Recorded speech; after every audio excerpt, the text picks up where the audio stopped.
And as soon as I got back in August to my home in Wilmington and started to resume my normal duties, we got this incredible letter that was actually sent to all of the belief-based organizations throughout the entire UNC system, at this point 17 campuses.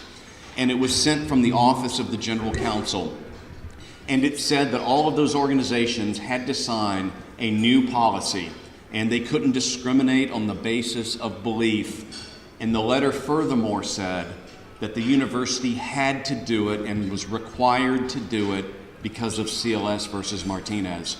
I want to submit to you that it is not possible that the UNC legal counsel could have read that opinion and actually believed what they were saying to those student groups. It is my hypothesis that they are always banking on the constitutional ignorance of the students in the UNC system. And so that letter was sent, and I was the advisor for the college Republicans at that time. And they asked me, they said, what should we do about this? I said, there are two things you should do. Don't sign the policy, and then when you're de-recognized, sue. You need to file a suit over this. They decided instead that they were going to sign the policy. My response to that was to resign as the advisor for the college Republicans, because I have freedom of association rights myself, and I refuse to associate with anyone who will not stand up for the First Amendment. And I resigned, and I was embarrassed. I appreciate that, and it was a tough couple of years not being the advisor for any student organization on campus. Fortunately, 2 years later, a Christian apologetics organization known as Ratio Christi came to the campus of UNC Wilmington, and they were seeking out an advisor, and they asked me to be their advisor.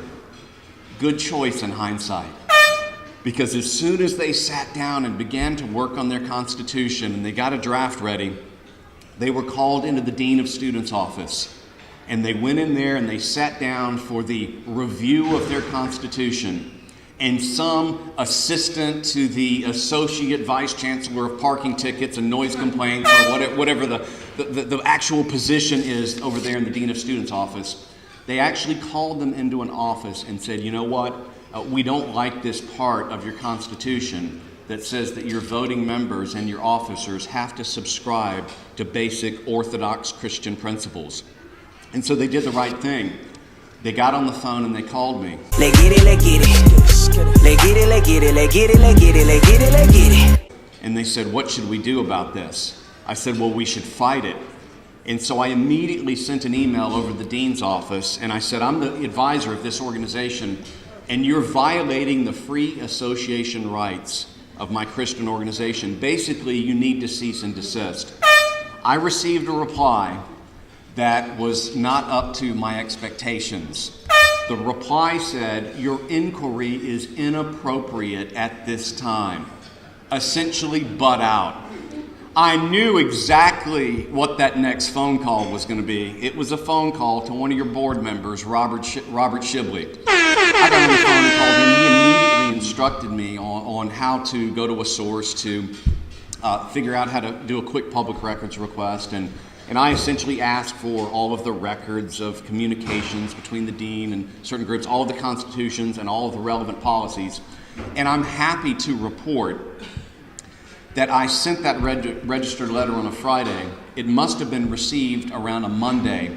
They convened an emergency meeting, and within 48 hours, they changed their policy on freedom of association, and they recognized Ratio Christi as an official student organization guaranteed a right to equal funding. Let's get it, let's get it. Let's get it, let's get it. Let's get it, let's get it, let's get it, let's get it, let's get it, let's get it. Let's get it, let's get it. Let's get it, let's get it. Let's get it, let's get it, let's get it, let's get it, let's get it, let's get it.